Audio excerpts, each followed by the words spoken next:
we're in an age of information. And in an age of information, ignorance is a choice. And because of technology, we have access to information that was once only left to the hands of authorities, whether you were a teacher or priest, that there was a kind of a separation, that knowledge was always kept from the masses, and technology has kind of closed that gap.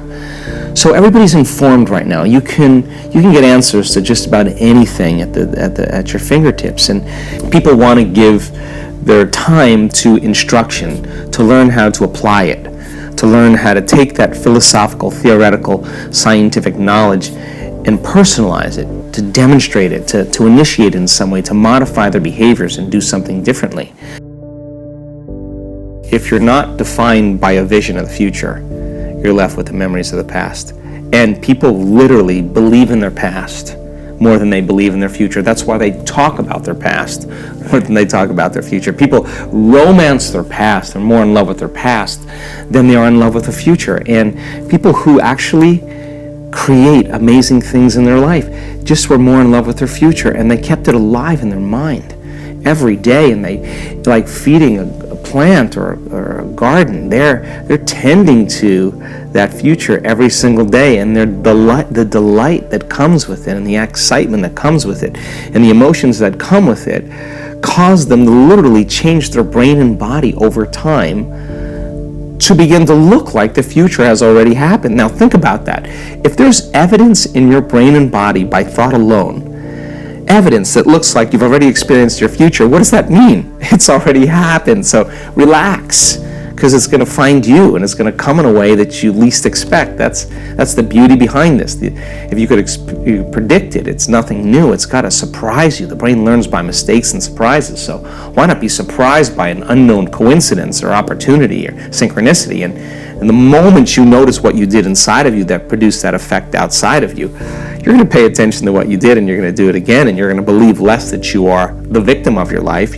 Someone or something is controlling your feelings and thoughts. So all of a sudden, realizing your feelings and thoughts begin to create an outcome in your life, I think that experience then causes a human being to feel empowered.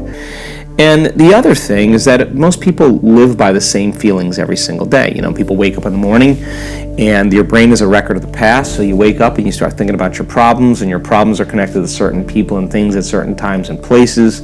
The moment you start activating those circuits of memories related to the past experience and the environment, you're thinking in the past.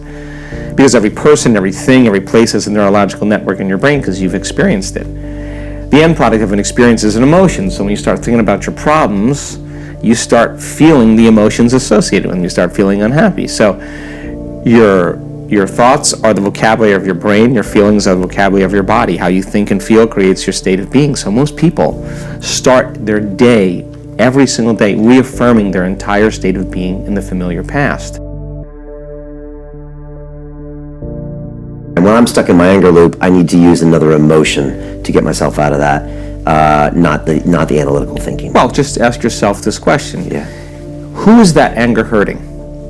Yeah, me and everyone around me. Yeah, so first your body, right? Right. Because there's some toxicity in the long term. For short term, it's fine.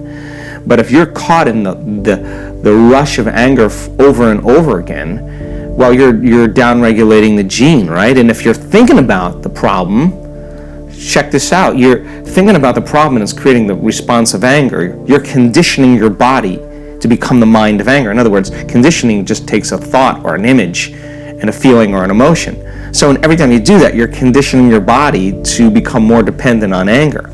So then if that anger downregulates genes and creates disease long term, and you're turning on that stress response just by thought alone, then your thoughts are going to make you sick. Yeah, I agree. It's bad. It's bad. So then so what you have to do is you have to remember. Now, that means then you would have to apply some type of exercise or some type of skill to stop, close your eyes, work on your breathing, elevate your emotional state. Remember the feelings of your future instead of the feelings of your past. In other words, if you're creating a wonderful future and you feel the emotions of that future and you feel like you're connected to the energy of your future, the moment you get angry and frustrated, you just disconnected from the energy of your future, and now you're back to the energy of your past, and don't expect anything to change. But that's okay. It's not a bad thing. We're human, right? But you take a moment and say, what's more important, this or my future? Okay, give me a minute. It's going to take me a little bit. It may take me an hour to get past the chemicals, but let's go. Okay. And so people are starting to do that more and more, and the reality that they're perceiving is incidental now compared to what they're creating in their future. So they're reacting less to their environment, and they're investing more of their attention and energy into a new future.